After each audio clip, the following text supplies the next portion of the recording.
10 days కానీ కాదు 1 వీక్లో ఇది మన ఇంట్లో కానీ షాప్లో కానీ మినపాలు అనే ఐటమ్స్ దొరుకుతాయి, విత్తనాలు.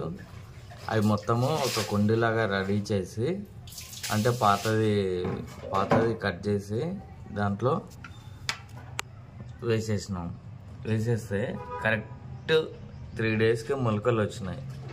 దాని తర్వాత నిదానంగా ప్లాంట్ లాగా రెడీ అయిపోయినాయి. చూస్తున్నారు ఫ్రెండ్స్, ఇది పప్పులో కానీ దీంట్లో కానీ వేసుకుంటే చాలా టేస్టీగా ఉంటుంది. అండ్ అంతే అండి. Please subscribe. అండ్ ఈరోజు 9 o'clock లేచినాం. పొద్దున్నే సన్లైట్ చూడండి. ఈరోజు సన్లైట్ చాలా హెవీగా ఉంది.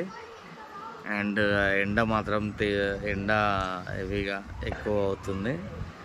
నిన్నటి కంటే ఈరోజు చాలా ఎక్కువనే ఉంది.